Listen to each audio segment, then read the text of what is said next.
The silence of his 30-year grief was shattered not by a storm, but by the desperate arrival of 10 Modoc girls at his ranch, begging for a sanctuary he had long since forgotten how to give. They stood at the edge of his property, a gathering of ghosts against the bruised twilight, their forms thin and shivering in the sharp autumn air.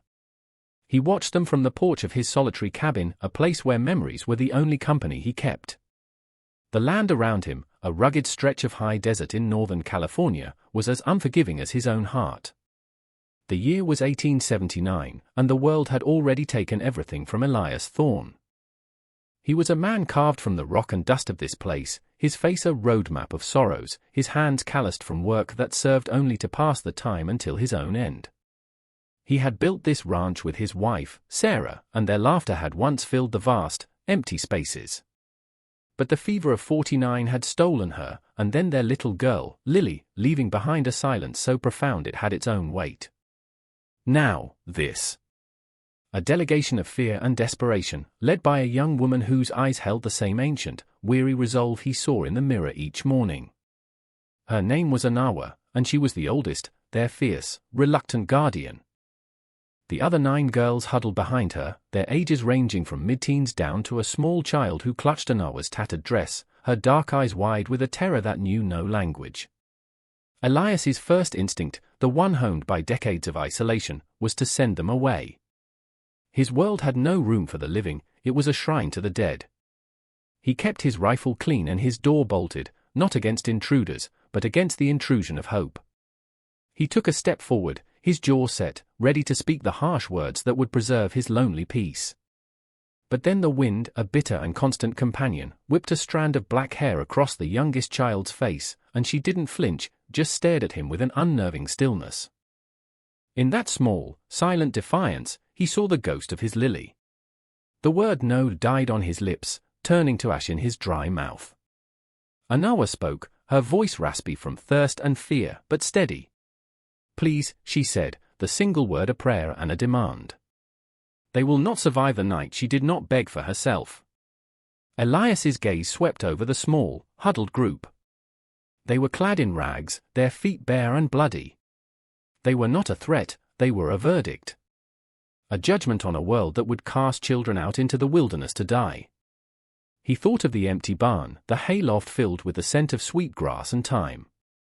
It was more than they had now. He gave a single, curt nod, the gesture costing him more than he had spent in years. He didn't offer his home, not yet. That was sacred ground, hallowed by ghosts. But the barn was a start. "The barn," he rasped, his own voice unfamiliar. "There's water at the pump." And hey, he turned without another word and walked back toward his cabin, feeling the weight of 10 pairs of eyes on his back. He did not look back to see them scramble toward the pump, their movements frantic, desperate. Inside his cabin, the fire crackled in the hearth, but for the first time in a long, long time, it offered no warmth.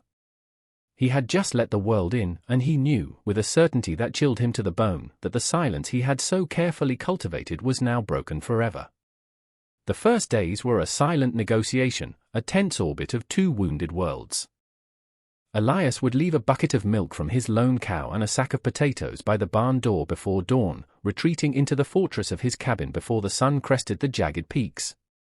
He would watch from his window as Anawa emerged, her movements cautious, a wild thing learning the boundaries of a cage it did not trust. She would collect the provisions, her back straight, her pride a shield. She never looked toward the cabin, never offered a sign of gratitude, and he expected none. Her acceptance was in the fact that they were still there, that the small plumes of smoke from their carefully tended fire still rose from behind the barn. The other girls remained phantoms, their presence known only by the faintest whispers on the wind or a fleeting shadow glimpsed at the edge of the woods. He learned their existence through subtraction, the potatoes disappeared, the milk pail was left empty. He worked his property with a renewed, almost frantic energy, mending fences that didn't need mending, chopping wood far in excess of what one man could ever use. The physical labor was a penance and a distraction. Each swing of the axe was a blow against the memories that now swirled with fresh intensity. But the quiet was different now. It was no longer empty. It was filled with the unspoken presence of the girls, a silence that listened. One afternoon, as he was repairing a leather harness on his porch, the smallest one appeared. She stood 50 feet away, a tiny, still figure by the old water trough. Cowboy. He had heard Anawa murmur her name once. She watched him, her head tilted. Elias did not acknowledge her. He kept his eyes on his work, his hands moving with practiced, steady precision. The silence stretched, thick and heavy. Then, he saw her small hand reach down and pick something up. She took a few hesitant steps forward, placed a small, smooth, white stone on a fence post, and then scurried back into the shadows of the barn. Elias waited until he was sure she was gone. He walked over to the post. The stone was cool in his palm, polished by the river and the friction of a small hand. It was an offering. A wordless thank you. A crack in the wall of his grief. He closed his hand around it, the smooth surface a stark contrast to the rough callus of his skin, and for the first time since Lily's death, he felt a warmth that had nothing to do with the sun. He slipped the stone into his pocket, where it rested against his leg, a small, constant reminder. That night, a storm rolled in, a fury of wind and freezing rain that rattled the very bones of the cabin. Elias sat by the fire, the stone in his hand, and thought of the girls in the drafty barn. He thought of the hay and the thin blankets he knew they possessed. He remembered Sarah, shivering with fever under every blanket they owned, and the memory was a physical pain. He stood up, the decision made before he was even aware of making it. He pulled on his heavy coat, grabbed a stack of thick wool blankets from the chest at the foot of his bed, Sarah's blankets, and walked out into the storm. The wind tore at him, but his steps were sure. At the barn, he didn't knock. He slid the heavy door open just enough to slip inside. In the flickering light of a single, shielded candle, he saw them. They were huddled together in the center of the hayloft, a knot of shared warmth, with Anawa on the outside, a sentinel even in sleep. He moved silently, laying the blankets over the sleeping forms, his touch gentle. As he covered Cowboy, her small hand flopped out and brushed against his. He froze, his breath catching in his throat. It was the ghost of a touch, Lily's touch, and the dam of his carefully constructed composure finally broke.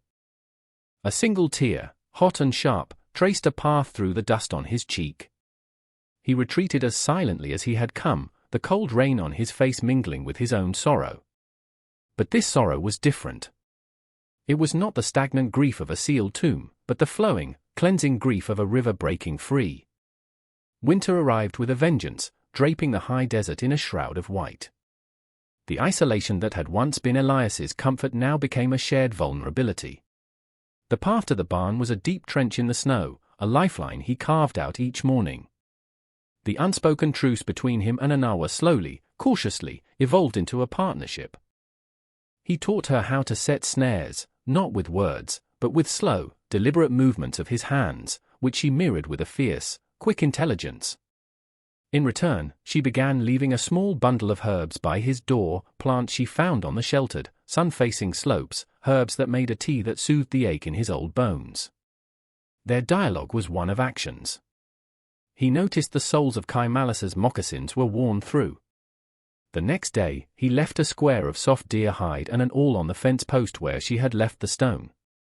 2 days later, a pair of crudely but sturdily repaired moccasins sat in its place. One evening, Anawa found him on his porch, staring out at the snow-laden pines, his posture rigid with a sorrow she was beginning to understand. She had seen the small, weathered headstone on the hill overlooking the ranch. She approached quietly and held out his worn wool coat.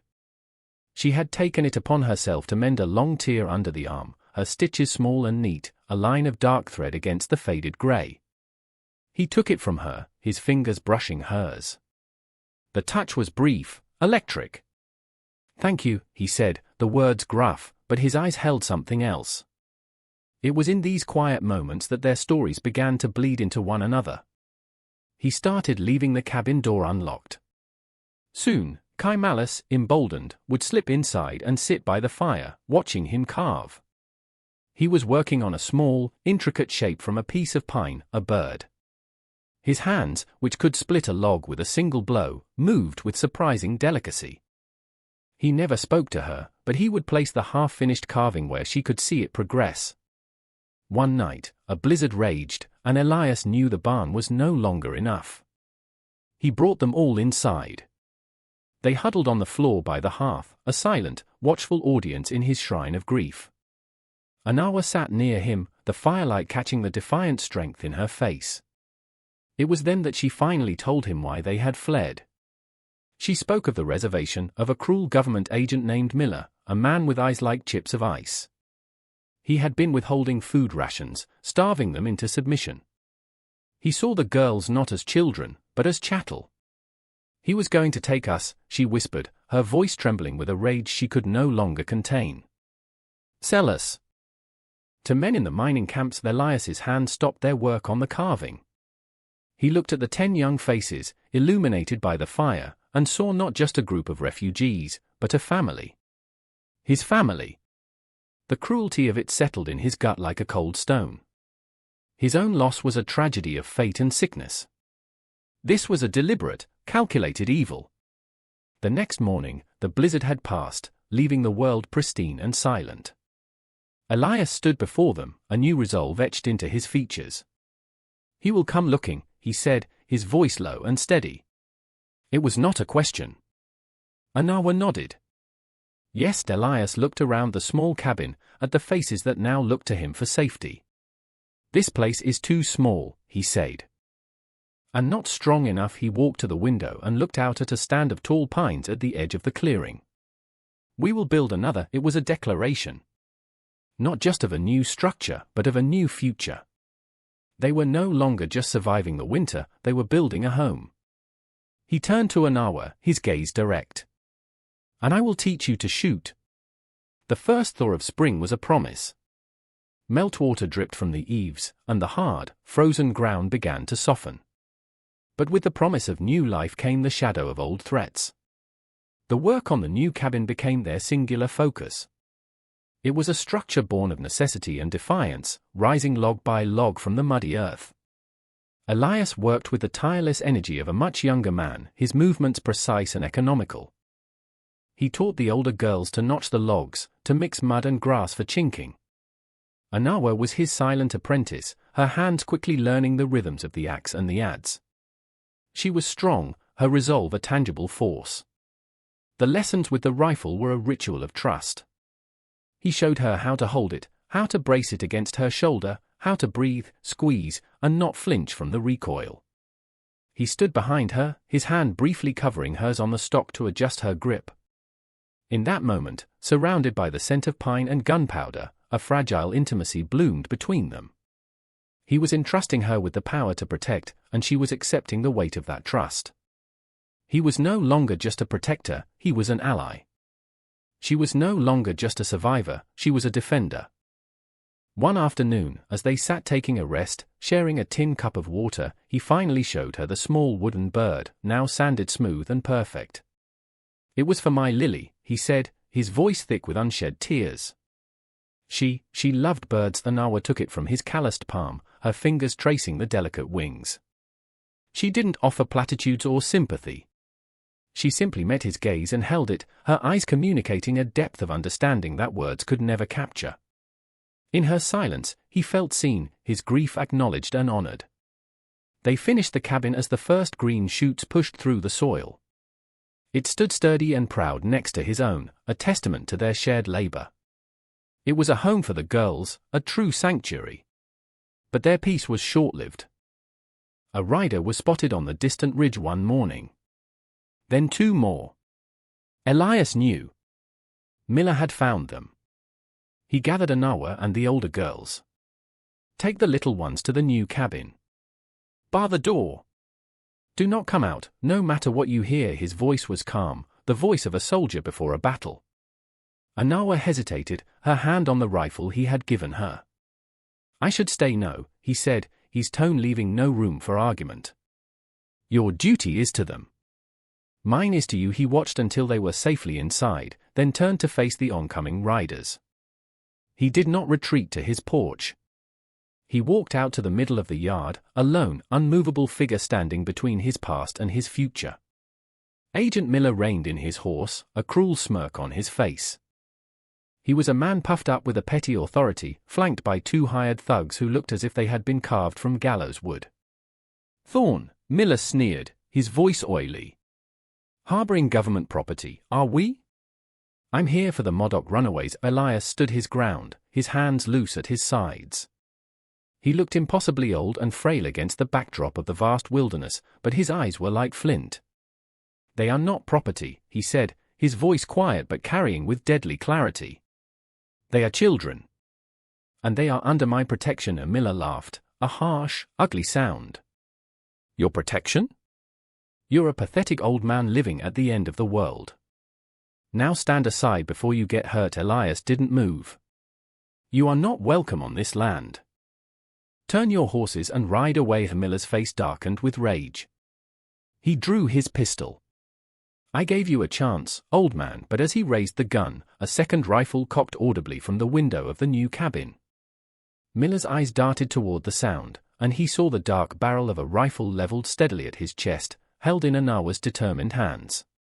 He was caught between them. A flicker of fear crossed his face.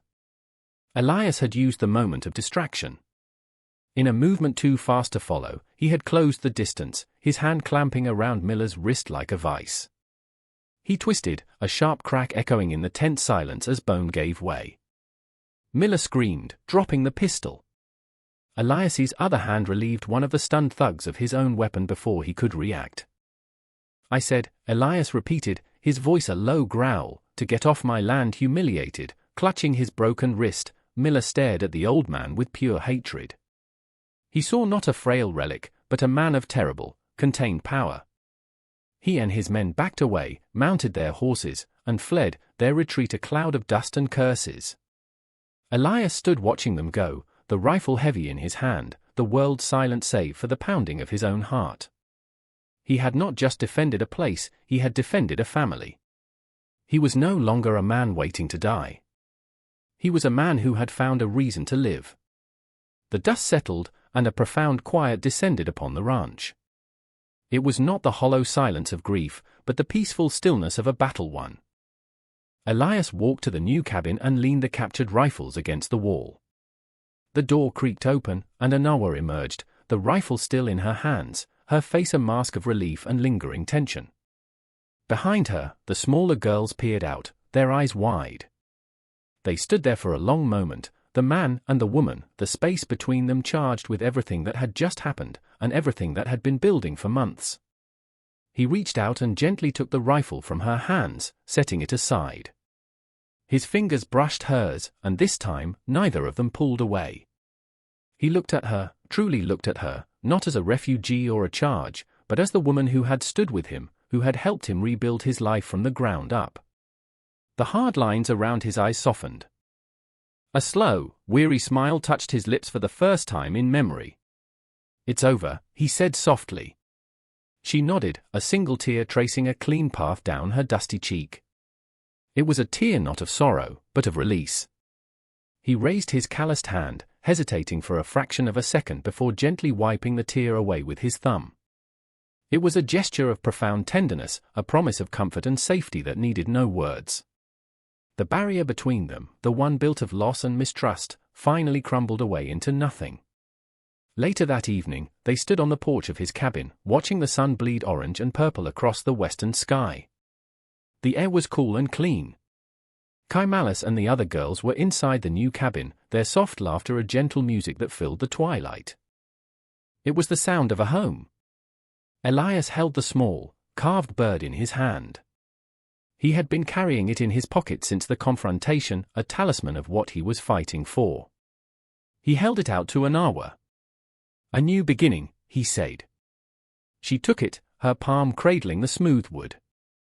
She looked from the carving to his face, her eyes shining in the dimming light. She didn't need to speak. Her expression said everything. She understood that the bird was not just a memory of his lost daughter, but a symbol of the new life they had all been given, a life they would now build together. He had bought her with his compassion, and she had redeemed him with her trust. They were two broken halves of a whole, mended by shared work, silent understanding, and the fierce, quiet love that had grown between them like a wildflower in the unforgiving desert. Years passed. The ranch thrived. More cabins were built, forming a small, self-sufficient community. The 10 girls grew into strong, capable young women, their laughter a constant echo against the mountains. Elias and Anawa stood on that same porch, older now, their hands intertwined, their fingers laced together in a comfortable, familiar way. His hair was white as snow, but his eyes were clear and full of a light that had been extinguished for decades. She stood beside him, her quiet strength the unshakable foundation of their world. They had faced down cruelty and had answered it with courage. They had taken the shattered pieces of their lives and built not just a sanctuary, but a legacy. A legacy of hope, born from a lonely man's choice to open his heart one last time.